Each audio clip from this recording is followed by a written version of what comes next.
Yesu eyeegombebwa mu mawanga gonna ye kennyini yali bujulizi.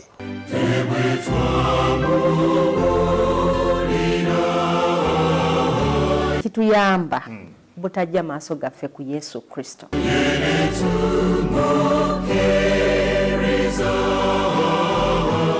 Njagala kukakasa nti tolwana nange, olwana ne Katonda wange.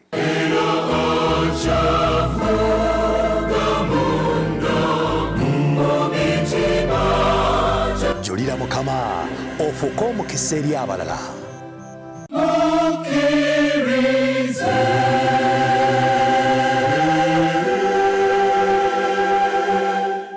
Kulamusizza mu linnya lya Mukama waffe Yesu Kristo, omulabi waffe omulungi atulaba ku lutimbe lwa 3ABN. Tuli ba mukisa nate Mukama waffe ekisa kyatuwadde okutuusa olwaleero nga tuli balamu tukyassa omukka ogw'obulamu.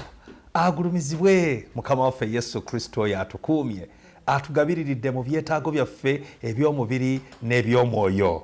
Nzuuno Dembe Herbert, omwanjuzi owa program Julira Mukama. Era tugenda kunyumyamu nate olunaku olwaleero. Tuli ba mukisa mu studios za 3ABN okukyaza omwami musawo Muyigwa ne mukyala we mukyala Muyigwa. Ndowooza awo wembankoma newe sigagattako amalala aga Silivia. So twasembayo omulundi guli nga tuwuliriza mukyala Muyigwa ebigambo bye yatugamba ebirungi ennyo gyenvuddewe engeri Yesu Kristo gy'abadde atambula naye. Ate nga mujjukira ne mabegako twali ne mwami Muyigwa era naye n'atubuulira bingi nnyo mu lugendo lwe nga Mukama bw'azze amutembeeta. Kale ne kibanga kya makulu nnyo okubanga ababiri bano tubalina mu studios wabeeko ne byoboogera ate biyinza oba oliawo okutuwa obujulirwa obuyinza n'okutusitula nga famire oba naawe kennyini atanaba kuyingira bufumbo butukuvu oyinza obwagala olw'abano Mukama batuleetedde. Mbalamusizza mu linnya lya Mukama waffe Yesu. Amina. Mujebaleko. Amina. Famire egamba ki? Famire nungi. Munyumirwa obufumbo. Ddala twebaza Mukama. Obaje obufumbo kintu kyotosobola kugeraageranya walala wonna. Weewaawo waliwo abagamba nti obufumbo nti kwega oli naagezaageranya obufumbo buno n'obulala naye nze ndowooza nti nno buli bufumbo bubeera unique kubanga mulimu ba participants babiri b'otosanga walala wonna. Ulidde. So lamusa ku mulabi waffe ssebo. Mulabi waffe wa 3ABN nkulamusizza, weebale kututuusiza kadde kano. Weewaawo. Nnyabo mukyala Silivia. Tweyanziza tulaba mulabi waffe omulungi, weebale tuwabudde bwo, Mukama akuweemu omukisa. Amiina. Amiina. Ssebo tuweereyo essaala eggulawo mu butongole. Weebale nnyo katwombeeke tusabe. Omutukuvu ennyo Katonda kitaffe ayinza byonna, twesiimye bw'otukkiriza okufuna omukisa guno nate okuba nga tukujulira era nga tugabanako ku bikwata ku bulamu bwaffe n'abantu abalala.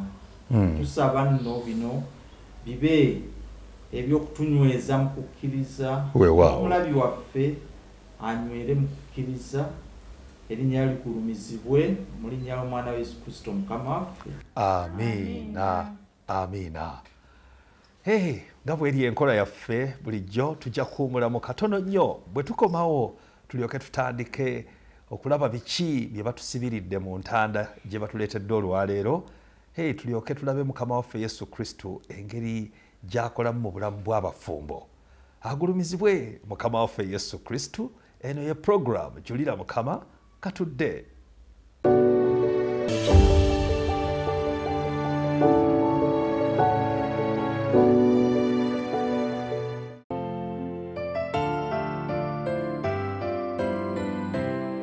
Twebaza Mukama. Ogwo nno si mukisa gw'amaanyi kubanga abantu b'okufa bafiiridde ddala ne mu ggwanga lyaffe lino lyennyini. Bafudde naye ffe tetufiisanga ate tetulwazanga nti ati ali wali ku bedrest taliino.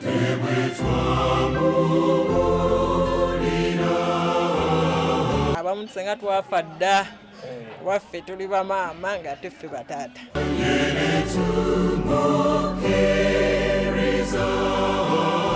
omu wooli osaana aweenenye mu mutima gwo osobole okufuna obulamu obujja. Ndabanga Mukama ayogera naffe. Julira Mukama ofuuke omukisa eri abalala.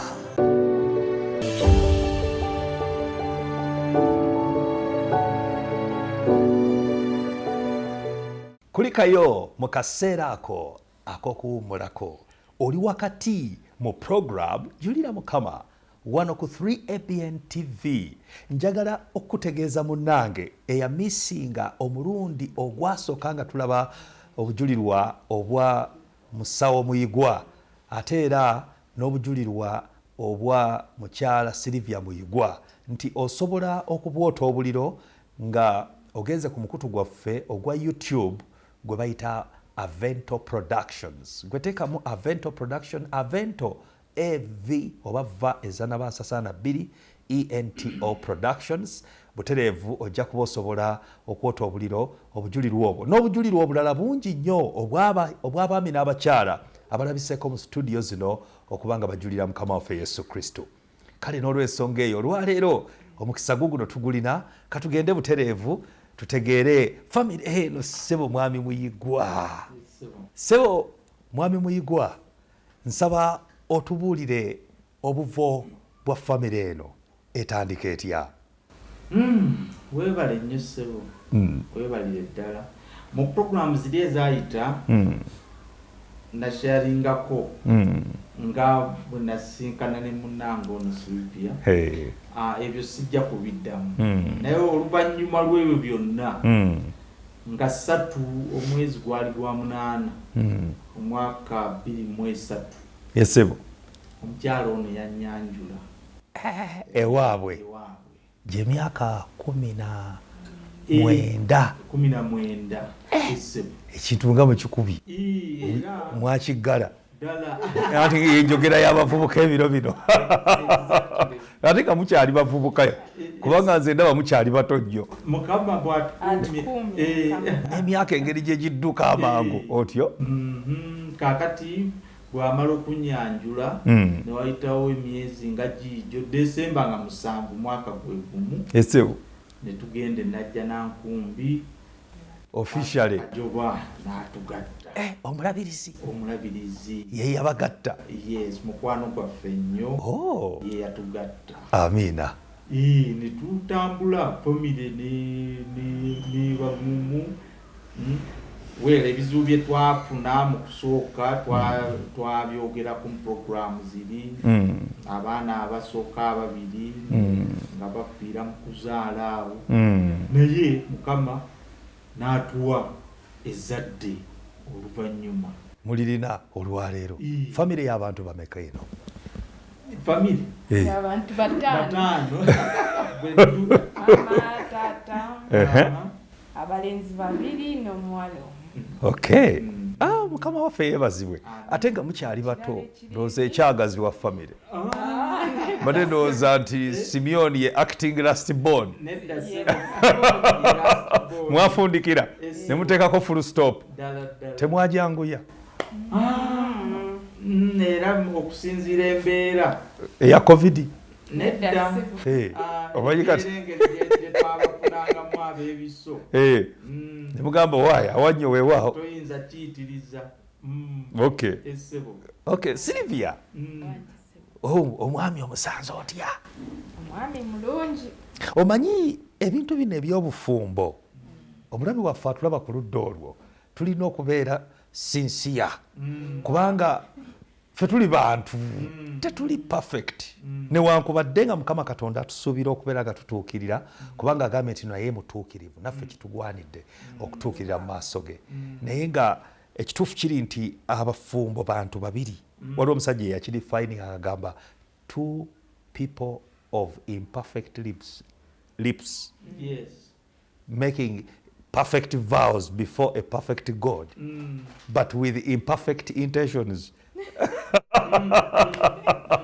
Kitegeera agamba nti tuli mu nsi ejjudde okwonoona ebintu bingi nnyo ebitugwako ne tusanga nga oluusi tuyinza n'okwogera ekirungi nowesanga ate nga munno kimunyizizza naye ng'ate ng'obadde ogenderedde kumusanyusa.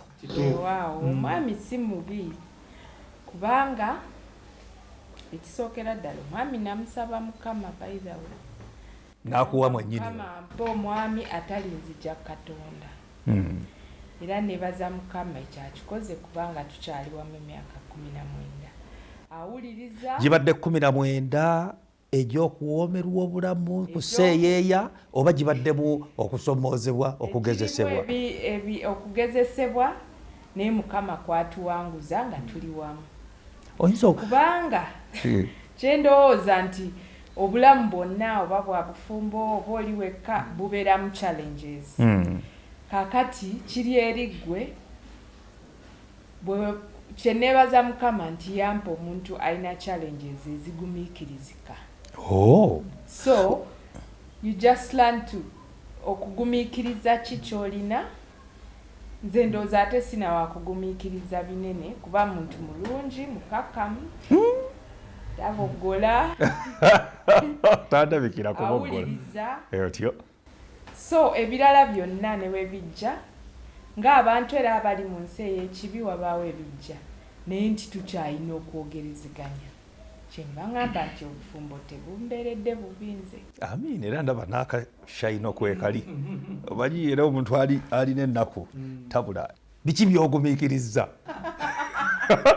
ng'atudde awo apparently ebyokugumiikiriza ate ekisa ekyo ekingi kyakugumiikiriza kubanga waliwo lumu twali tuzimba ennyumba yaffe Mukama yatuwa omukisa ne tusobola okufuna we tubeera mu mwaka gumu ogw'obufumbo naye twasasula omuntu omu tuwa enzigi zonna ne tuzisasula n'amadirisa naye munange ono nga tasobola mubanja natukuba simu naye nga bwamufuna ate ayogeranga nti ekizibu si kyamaanyi twagala nekitulwisa mu nnyumba empangisa ate emyezi emirala nga5 kati nga zaali sasudde ebirala ezo zandibadde zituyambako mu nju kwegamba ate ye abeera soft nnyo oluusi ku kintu ky'obadde oyagala kitambule sipidi bambi si muntu wa ntalo so gwozimulwanira gwosonga ku front line gwosonga ekyo kyokka naye nga tewali byakugumiikiriza bibadde bizibu nnyo kubanga awuliriza nga bwe nagambye akukkiriza okwogera ensonga yo n'agiwuliriza era emirundi mingi n'ekyuka Sawulo owuliriza towewaana twogere amazima omanyi oyinza okubikka ku mulabi waffe naye tubuulire omanyi tulina obunafu waliwo wotukanoga mutuufu nina obunafu buno ekyo kyo kyayogedde obunafu bwange ekyo kyo nkikkiriza bantu bwe batera okunyinyonnyola ntera okukkiriza amangu wekkiriranya naye nange kamwogereko otyo kubanga ekisooka mukyala muyonjo nnyo agulumizibwa Yesu Kristo otyo Mukama ekyo yakimpa kuba njagala ebintu ebiyonjo so naye okomawo awaka nga buli kamu kalimu oda kinaabiro buliriko nga wayonjo so ekyo nkyebaliza Mukama yes n'ekirala tubadde wano ogamba nti emyaka 19 nga mulabika muli bato naye ndowooza trick eryemu Mukama yatusinkanyanga buli omu ayagala eddembe yes buli omu ayagala emirembe awaka yes so she gives me the peace out there amiina ate ndowooza nange era ngimuwa kuba era ogambye akasusu kwekali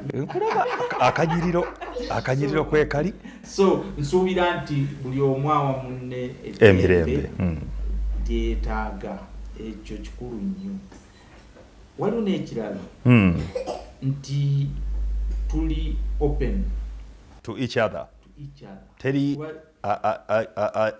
yezibiikiriza naga kino nkisirikidde obufumbo nga bwewaganye nti Ellen White bwagamba bubaamu ebizibu naye tutuuka ne tubyogerako era olwokubanga tubyogerako tusobola okukola ki okubigonjoola kuba kyendabye mu myaka gino 19 nti mwenna bwe mubanga mwasinkananga papas ekigendererwa kyammwe kuba mu bufumbo then ne mubanga ekizibu ekiriwo temukisirikira obufumbo busobola okugenda mu maaso naye buli wabaawo ekizibu ne waba nti tekyogeddwako ekyo kiba kyamutawaana. Kambuuza ekibuuzo kyemmanyi nti mubuyingira nga babawadde certificate ng'omusumba bwe yatugamba mu kanisa nti obufumbo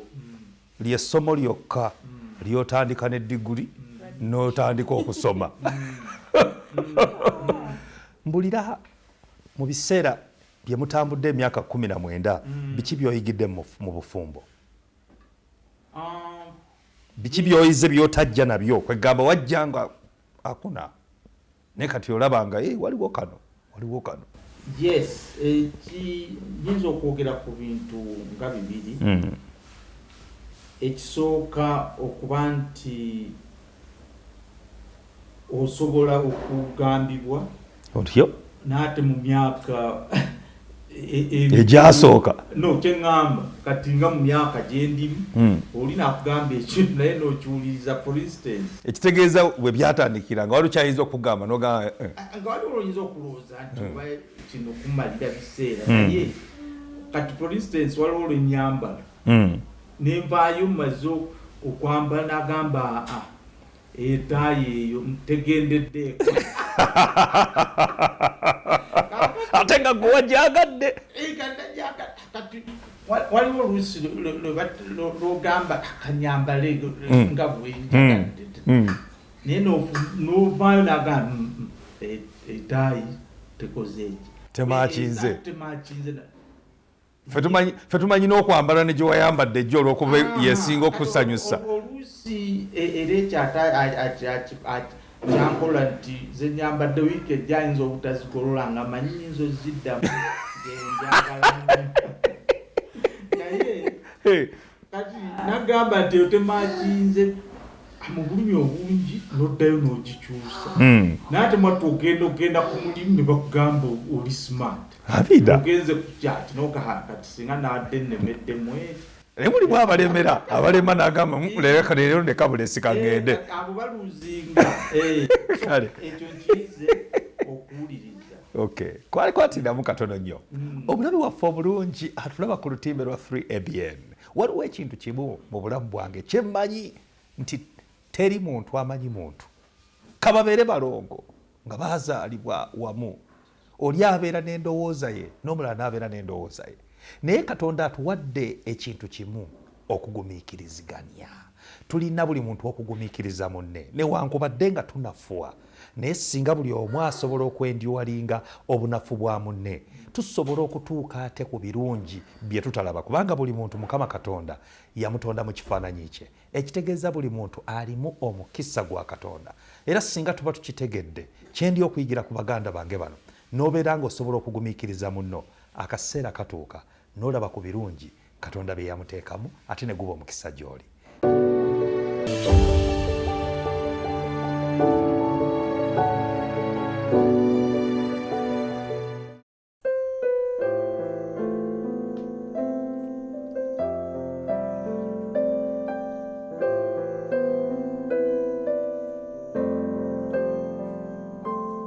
Okuyimba kitundu mu kusinza mu mpya ez'omugulu. Bwe tutyo tusaanye okufaayo okusinza kwaffe okufaananya n'okwo okweggulu. Mu program Yimba Nange nkuleetera choirs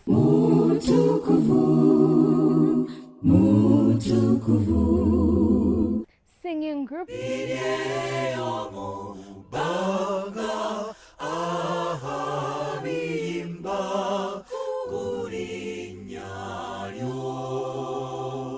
abayimbi Ssekinoomu n'abakubi b'ebivuga nga batendereza Katonda mu nnyimba ezisitula ebirowoozo byaffe eri Omutonzi. Tosobola program yimba nange wano ku 3ABN buli Saturday okuva ku ssaawa 2 okutuusa ku ssaawa 3. Nange omwanjuzi wo Kiwumulo Aleluya.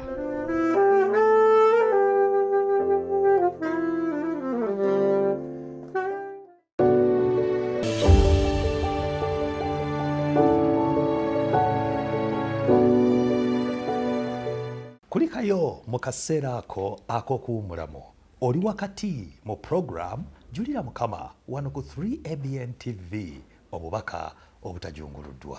Katugende mu maaso si ku lwisa eyo. Mukyala Silivia Muyigwa kati nzize gy'oli. Obukodyo olabika obulina obulabirira omwami. Amanyi Bayibuli ekyawandiikibwa kiri mu Lubereberye essula ya 2 olunyirindooza lwa 18. Bayibuli wegamba nti Katonda kennyini ng'agamba jjajjaffe Adamu nti ajja muwa omubeezi amukola ki? Amusaanira. Omubeezi kigambo ekitegeeza help, omuntu asobola okuyamba munne. Omulimu gw'okuyamba si mwangu kubanga ffe ng'abantu tulina selfish tendencies nti ate actually gwe oba oyagala okuweebwa tuwulireko engeri gy'okikwatamu n'okikola eri omwami wo. Owulira otya nga atambula yenna ng'alabika bulungi mu bantu? Biki by'oweenyumirizaamu? Mbeera musanyufu omulongoosezza n'alabika bulungi kubanga ate ekituufu namusanga musajja muyonjo ate alabika bulungi. So nenjagala nkuume omutindo n'obuyonjo abeere ng'alabika bulungi mu bantu. Era nze siri omu ku bantu abeeraliikirira nti bw'anaalabika obulungi ennyo bamutwale. Njagala alabike bulungi. Endabika eno ey'okungulu. Ekirala musabira ng'afuluma ng'ayingira Mukama yonna gy'atambulidde amukuume asobole omukomyawe waka nga mulamu bulungi. Nga tannagenda njagala abeeko kyalya. Saagala ave waka nga talina kyalidde agenda abinoonyi ate ebbali. Agenda abiri eyo gy'otomanyi. So lunch tetusinkana naye making sure the breakfast was good enough. Nti tava waka nga talina kyalidde. Okay. Kubanga ate ekyo ekirungi abeera yabiguze. Lwaki mbeera sibimuwa. So ate naye akuuma kipozi kyeŋŋambako abaami baffe mulungi nti bw'omukuuma naye bw'omuyonja ebintu bijja biyonjo tebibeera nga biri awo bulugu akomawo ng'alabika bulungi. Amiina. Omwami wo spiritual ayimiridde atya? Ayimiridde bulungi. Tulina family altar. Otyo? Ku makya tusoma morning devotion on a daily. Bwe tuvuka bwetimbuliri bwaffe tusaba buli omu essaala eyiye. Naye ate tusinkana nga tugenda okulya breakfast ne tusaba nga family. N'abaana baffe baba we bali. Era bakimanyi nabo nti bw'ova mu buliri osaba. Olw'eggulo tusaba lesson ey'olunaku. Tugisoma ne tusabira wamu.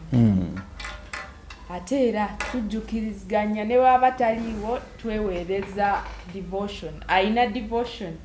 Ye gy'akola ku lulwe. Tulina devotion eya family. Naye ekitabo kisigala wako of course. Akirina you screenshot n'oweereza munno asobole okusigala nga yasomye devotion eyo nga yagifunye. Eby'omwoyo biyimiridde bitya wakasebo? Eby'omwoyo olw'ekisa kya Mukama birungi kubanga nze kati oluusi nkola mu week siba waka mba omulimu guli walako naye mba sure nti ne bwe sibaawo awaka wajja kubaawo okusaba kuba waali. Oyagala kuŋŋamba awaka ovaawo ku Monday oba ku Sunday? Ku Monday nenzira ku Thursday, Friday. That is the normal. Yes, bwe bulamu bwe muyitamu. As of July, okuva mu July. Naye emirundi giri mbadde nga mbaawo wiiki yonna. So ebyomwoyo ekyo twebaza Mukama tuyimiriddewo ku ssaala nga bwe twakunyumiza mu mboozi ziri ez'emabega ebizibuzibu ebyo bye twalina nga tuba na ssaala tuyinza kukuwangula. Makulu kyagali mu ssaala? Essaala ewangula buli kimu. Nze kuba tewali kizibu kyeŋŋanga okusoomoozebwa. Of course nsooka n'entya naye nenkisabira. Manya enjogera ennaku zino egamba nti kyonna kyekiri kijja kukko kuba tusaba naye nga mukkiriza nga tukkiriza nti kijja kubaawo. Ate nange gyemba manya nti ansabira ate nange ne mumusabira mu kutambula naye waliwo enjagadde okwongerako ayinza okuba nga nti tamanyi afumba bulungi kubanga okanokoddeyo. Appetite yange yali mbi nnyo nga sinnaba kuwasa nga mbeera mu luumu yange mu kayumba kange nenfumba emmere nnemu okulya 1 hour nja kyaggulo naye okuva lwe namufuna appetite yakyuka. Kati olya ekinyeebwa yenva ezinsingira okumpoomera Mukama yansaasira amanyi ekifumba era awalala wonna bwe nkisanga totawaana na kipiikinga nga mmanyi tekijja kutuuka ku kyeka otyo. So ekyo ndeebaza Mukama nti ekyo yakimpa. Kakodyo kyako tuwe ku recipe ki otabulamu ki ekyo kyamukwata omubabiro kukisibira ku mmere nsiba busibi ku mmere njigiriza nange mukyala wange owaye bakifumba bati okisiba otya? nkiteeka ku bokisi nkisibirako toteekamu omunnyo okusooka bisobole okukwata then bw'oba onyiga awo noteeka. Birungo ki byoteekamu? Oyiwamu ebinyeebwa n'amazzi oba otabulamuko okusooka amazzi n'ebinyeebwa byokka naye toteekamu ate mazzi mangi nnyo matonotono. Kigero ki katugambe nti nno olaba nga bikyali pinki bulungi nga tebitabuluddwa bwekikwata obulungi awo oluvannyuma n'ogattamu otunnyo n'ogattamu akatungu nozzaako era ku bokisi bokisi n'ogizaako ku mmere oba n'oteekamu kakabeji oba kamukene oba ekyennyanja n'alyoka atuukewo waka nga yeesunga. Ekitegeeza gwe kyosinga okwesunga kinyeebwa. Ekinyeebwa ennyama bekitombuulira bwe bibaawo ndya buli ebyo naye nga bw'ofumba ekinyeebwa obulungi oba ontuuse. Waliwo n'ekirala kyenjagadde okwongerako ku kyomwoyo. Sooka olindeko kiki ekirala ky'omisinga awaka nga tetundaddayo ku kyomwoyo ng'ovudde ku kinyeebwa?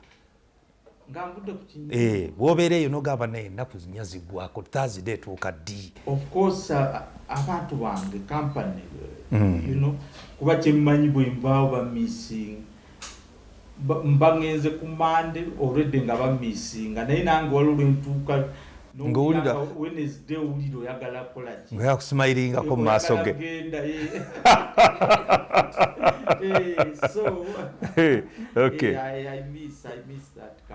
Okay. Tugende tumbuli ebyomwoyo. Mukama atuwadde omukisa nti abaana baffe baagala Katonda. Amiina. Bonna okuviira ddala ku Samantha ne Sethi. Samantha ayagala Katonda atuuka n'okuyiya ennyimba kati akagenda mu senior 1 n'ayiya n'ennyimba ze n'awandiika mu katabo ke n'ajja n'abawa special item. Friday lwe lunaku lwenjagala okubeeka ng'obudde bukyali kuba olwo Friday worship tuyimba buli omu n'alonda oluyimba lumu bbiri tuyina piano gw'ogikuba Samantha ne Seth bebamanyi bagimanyi naye nga mwe temugimanyi ate nga mwe mwagigula otyo bakuba mu mpalo ono bw'aba yakubye nga sabbiiti eggulawo oli nakubanga muggalawo sabbiiti otyo so bonna baagala amiina.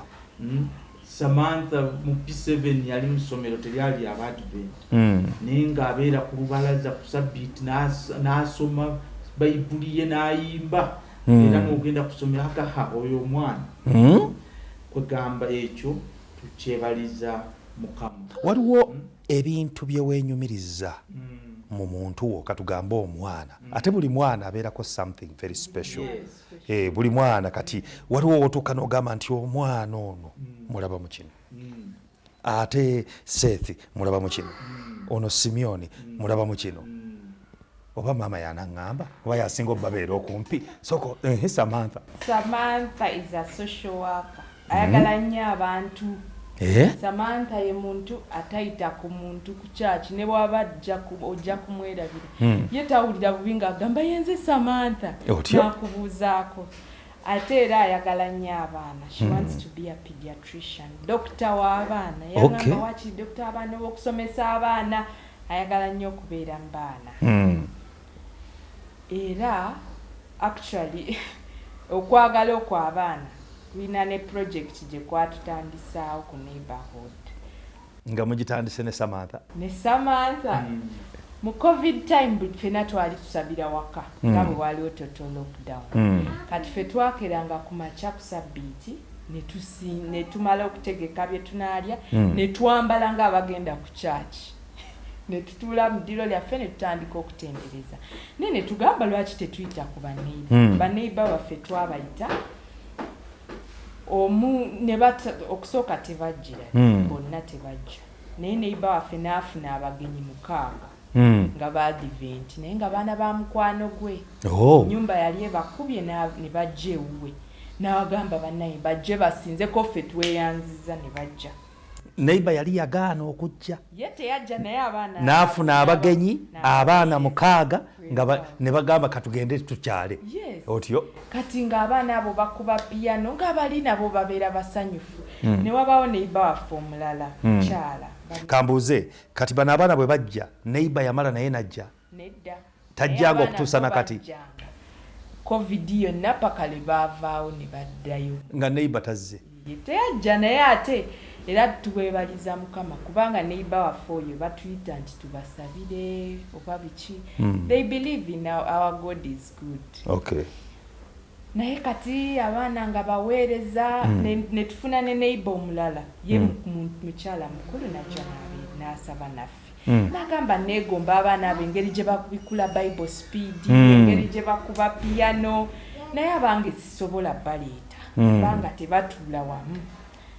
Kakati COVID bwakendeera abantu ne baddayo mu kusinza mu makanisa gaabwe.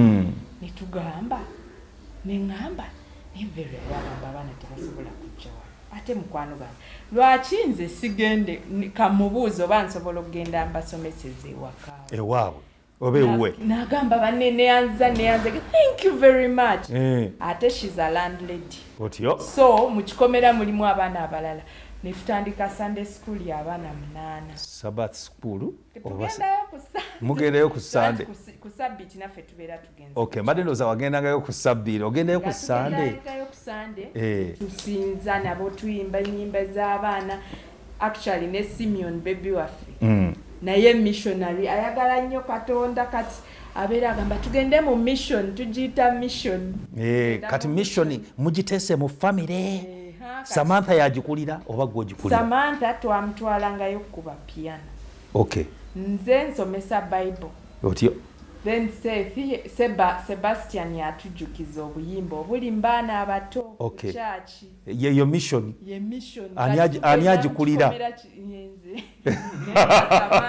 Malendo zoga kugamba Samantha yagikulira. Samantha kubanga tabaawo. Okay. Nkitegedde. We keep it going. Ne Simeoni akyali ewaka. Leero olwo bwe tuba tunaaba bize ku Sunday olwo tugikola ku Saturday. Naye abaana bali batusanyusizza nnyo nabo. Amiina. Kubanga jo batugamba nti maama waabwe yali nabagamba abazadde babeerengawo balabe bye tuyigiriza abaana. Ne basanyufu bagamba abaana bayiga okusaba, abaana bamanyi Bible stories, abaana bamanyi power, that there is a power, there is God. Era bwe baba baagala okulimba kati baba bagamba bugambi Mukama akulaba okimanyi. Amiina. kwatiriramu katono nnyo. Omulabe waffe atulaba ku lutimbe lwa 3ABN, omulamwa ogwatuweebwa mu lusiisira olw'omwaka guno camp meeting gwa I will go. Owulidde mu maanyi ag'omwoyo omutukuvu. Kakati bw'ogamba nti nja kgenda kitegeeza nti tulina okugenda. Nsanyuse nnyo okuwulira nti nno Samantha ne Mami baatandikawo mission ne Simeoni asembayo obuto n'abeegattako. Ababo balina mission. Kansuubire nti kano kantu naawe koyinza okwetwalira okuva ku bano mission etandika ewaka. Sewo wamma kati gwe ki kyolaba mu baana bano? Oba naawe ono byalaba naawe byolaba? Byendaba byalaba byendaba n'empisaawo ku katono. Otyo? Ekisooka abaana abo mbalaba nti baafuna kye tulina. Famire yaffe twagalibwa. Kwatiramu katono nnyo. Famire twagalibwa. Ekigambo twagalibwa si kintu ky'omala gw'oyogera. Katudde tutegeere biki ebibaagazisa. Ku 3ABN TV program Julira Mukama tovaawo.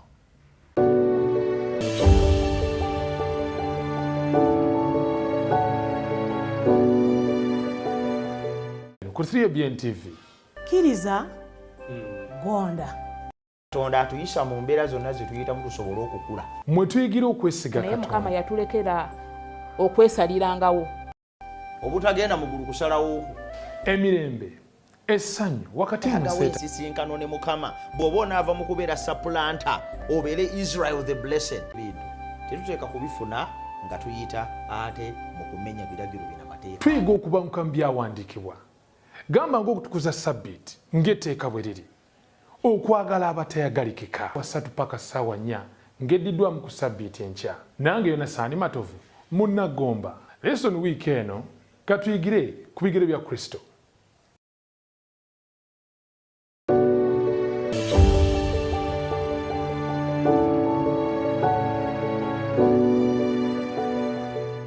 Kulikayo mu kaseera ako ak'okuwummulako era tukwaniriza mu katundu kaffe akasembayo mu puroguramu eno Julira Mukama. Mu studios tuli ne Dokita awamu ne mukyala we Sylvia Muyigwa. Kale mu kaseera kano nga tufundikira tumaliriza nandyagadde tutandikira awo wennyini obadde otubuulira gwe kikyolaba ku baana bano. Ogambe mwagalibwa. Twagalibwa ate n'abaana baffe baagalibwa. Lumu twafuna okwewuunya nti waliwo President Museveni yali aggulawo eddwaliro eryo Grade B. Entebbe.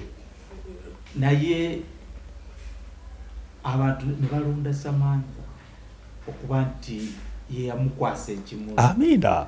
Ate mwattu ne President n'amwagala nnyo kuba oluusi abaana olubawo ekimuli ne bavaawo. Naye yatambula naye mu ddwaliro lyonna. Amiina. All the time. Wow. Okwagalibwa okwo naffe ku mulimu gye nkoledde yonna osanga nti abantu bakwagala. Favor, tukiyite favor. Favor from God. Oba she has a special in a special tactics. No, God has given us that. Amen. Yes. Amen. Yes. Museth, kyendaba Museth, Seth ajja kuba scientist. Nga kitaawe. Otyo? Ate ali so inquisitive. Kyekikuwogeza ekyo ekyokubeera scientist? Ekyo nkyogera kuba kati ali mu P6 naye mu P5 already ansaba laptop asobola yeeyigiriza computer ku laptop yange. Ogenda okusanga atayipinze ebintu akugambye mu COVID twabuuliranga mu mpalo okuva ku nze Sabbiiti eddako n'abuulira Samantha se naye okusanga nti eddaddi nze kwegamba abaana muba involvinze mu kubuulira. Kati ye lwanabuulira nga samoni agitayipinga ye ebeera typed si byakugwira bugwisi. Ng'era muwa guide n'akola ki and he's inquisitive. Bwe nali omuto oba ngamba nabuuzanga nnyo ebibuuzo ate era naye akwemulatinze. Yes, agira n'abuuza bwe nali nkola PhD yange agenda nambuuza olina kuwandiika pages meka Otyo. bisatu leero tageti yo yakuwandiika meka nti pages 3 naye nga buli ssaawa yemwajja n'abuuza daddy how many have you written so far? Kuwandiika paragraph emu yokka, you know, so inquisitive. Buli kintu aba akikubuuza. Yes, so mulabamu ekyo, and he's also doing well. Ekituuka mu kusoma mathematics naki. Yes, n'abaana abalala bakola bulungi. Samantha naye akola bulungi. Era maama we byagambye ebyobusawo ajja kubifuna. Okay, amina. Simeon naye mulabamu omwana omujagujagu kuba kati at the age 3 osanga nga byakola bikwewuunyisa. Bw'ayogera Oluganda is so fluent, afluinga n'ayogera ebintu ebikola amakulu. Bw'ayogera Oluzungu aconstructinga sentence bulungi nnyo n'ayogera ku myaka 3. So wow, twebaza Mukama. Agulumizibwe Mukama waffe Yesu Kristo. Tewali kinyumiranga muntu kulaba birungi Mukama Katonda guba mukisa.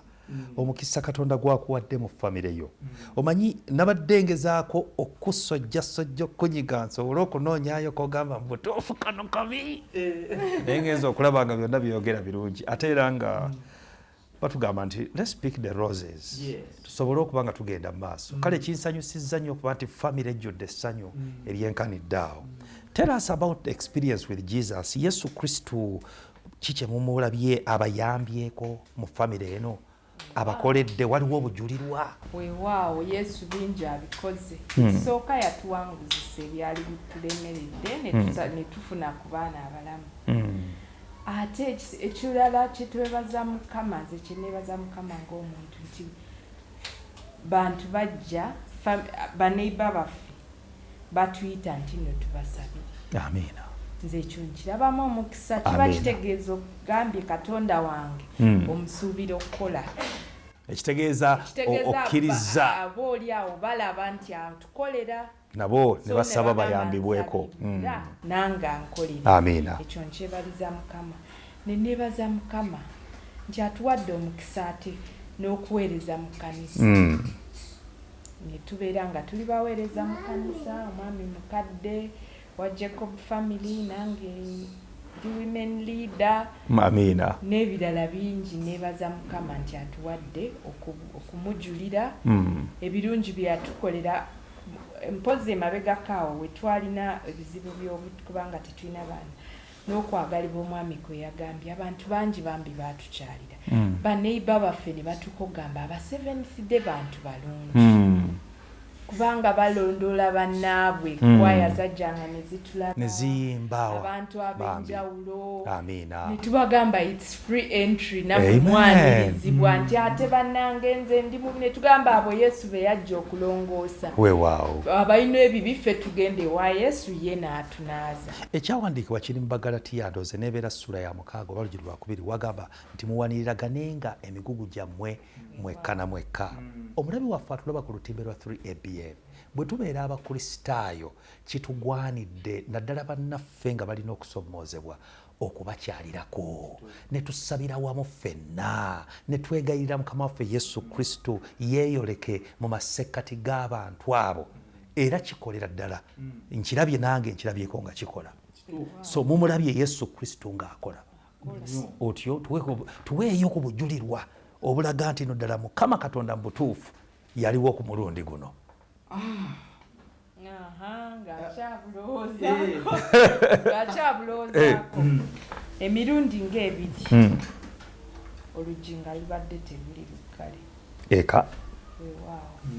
Naye ne twebaza Mukama nti tuzudde ku makya nti oluggi terubadde luggale naye nga twasuzeemu and we were not attacked. Amen. Nze ekyo nkiraba nti Mukama aba akoze. Amina. Ng'akuuma.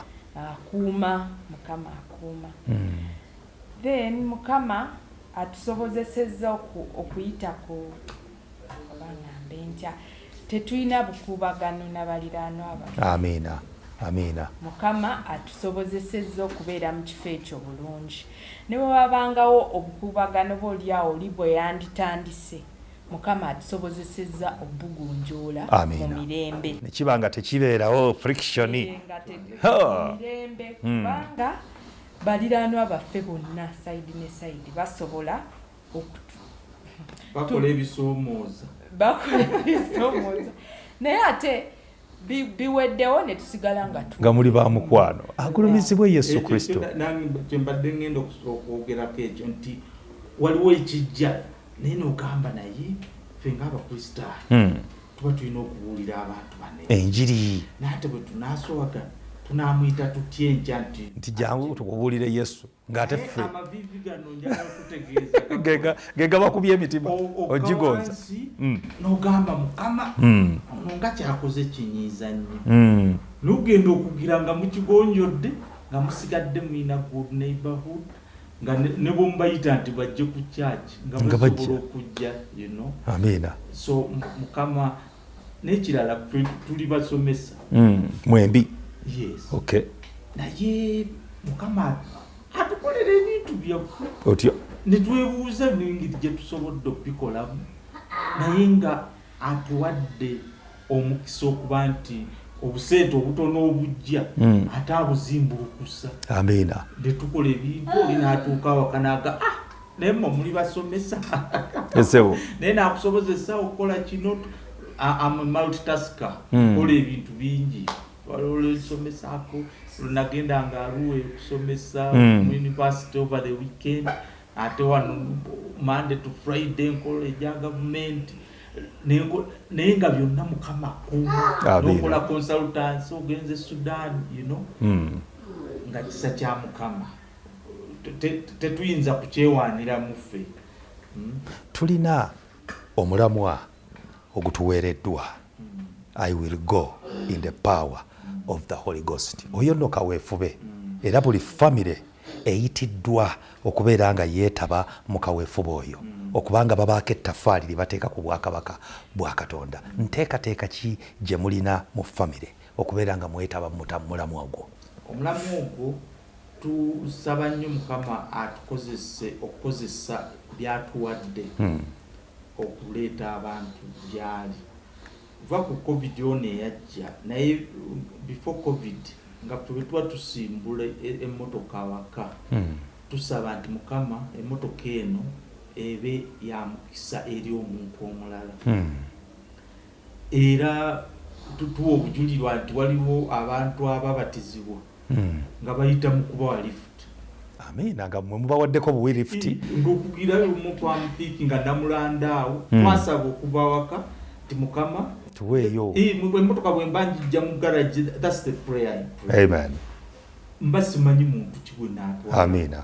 Ne lumu twagira abalala tubayitako naye bwe twasanga omusajja namulanda ngano ono mukama gwatuwadde era olwayingira ne tumutandikako enjiri otyo okugira nagaha naye leero nno mbadde ngenda kukola ku roofing saawo naye ku sabbiiti ejja nja kujja otyo ne tumupiikingawo ne tugenda naye gye byaggwera ng'abatiziddwa akulumizibwe Yesu Kristo n'omulala ekitegeeza mulinayo ennyota otyo eseemu n'omulala era twamuwa lift ye teyabatizibwawo naye wayitawo emyaka ng'ebiri sabbiiti emwaka wungeezi essimu gye simanyi nti nze wampa ku lift esebu naye ndi eno lira bambatiza. Amiina agulumizibwe Yesu. So esaala yaffe mulamwa nti alugo tusaba mukama atuyamba okukozesa byatuwadde weewaawo okuleeta abantu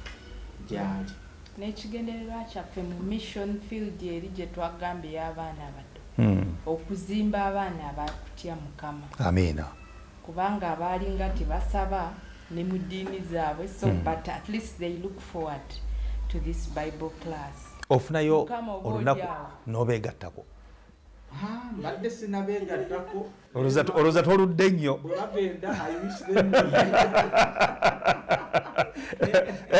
taluddeewo nnyo kubanga omanyi taata ate bwajja n'akyegattako ate mission egejjera ddala ne muyinza n'okubanga mukyalimu ebyetaagisa ng'ate sponsor bw'anaagituukako ate ajja kwanguya ebintu era nja kugiwagira. Amiina. bless the idea. Yes. Abina. Kale akadde tekajja tukkiriza kusukka wano. Nkimanyi bingi nyo betwandyagadde okwongera okunyumyako. Naye kaki akatalekeka nnyabo? Akatalekeka Mukama atukozese nga maama waka nsabira abakyala bonna Mukama atukozese. Ekisooka abaana baffe tubeere bawanguzi nabo balabike ku nnyanja ey'endabirwamu n'abaana baffe n'abatuvunaanyizibwako bonna omukozi bw'aba ayise mu makaago abe ng'alitegeera amazima ago kuba nange bingi byenkola nabijja waka. Amiina. Otyo taata nze entanda gyenyinza okusibirira omulabi waffe twekwate ku Mukama. Weewaawo. Ensi gye tulimu muzibu. Obuuka kino okusoomozebwa kuno okulala ne kujja. Naye engeri yokka gye tusobola okusavaivingamu nga tunyweredde ku Mukama. Ate atusobozese okukola nga tukyalina omukisa okumukolera. Njagaliza nnyo abantu amaka agalimu essanyu era nze nkoledde ku bantu bangi mu meetings ezo zambaga naye kyembasaba kimu nti nsaba mukola amaka ag'essanyu tuleme okuba nti ffe abali mu meeting zammwe ate twabateeka mu katamu. So naye nga kisoboka bwe tubanga ffenna tugenze mu kintu kino nga tukyagala ate nga tulina papasi emu gola emu nti tubeere wamu tuweese Mukama ekitiibwa. Amiina. Agulumizibwe Mukama waffe Yesu Kristo, Katonda waffe yatutonda atuwaniriridde okutuusa olunaku luno olwaleero. Olwakadde tetusobola kuba nga tusukka waawo, naye twebaza Mukama olw'omukisa gwatuwadde, naddala ggwe munnaffe afisizza akadde puroguramu eno okugyota obuliro. Tukwagaliza birungi byeleero, olwakadde tetujja na kusukka waawo kwogera bingi bisingawo, naye kansabe ndowooza mukyala Muyigwa yaba atuweera essaala efundikira. Katwebaze Mukama, tukwebaza kyotusobozesezza okubeerawo ku puroguramu eno n'otusobozesa n'okubaako bye tujulira olw'obulungi bwo. Tukusaba Mukama ow'omukisa abawuliriza abatulabye bonna babeeko kye bejjiramu Mukama ekyokubawanguza ensi eno. Naffe yongera otunyweza bw'olikomyawo Bwakabaka bwo tukulabire mu ssanyu wamu n'abantu bonna be watukwasa mu linnya lya Yesu Kristo Mukama waffe. Amiina. Weebale nnyo, weebalire ddala. Mukama akutukuumire nate okutuusa lwe tuliddingana mu puroguramu eddako buli Saturday okuva ku ssaawa emu okutuuka ku ssaawa 2 ez'akawungeezi. Beera bulungi, weeraba.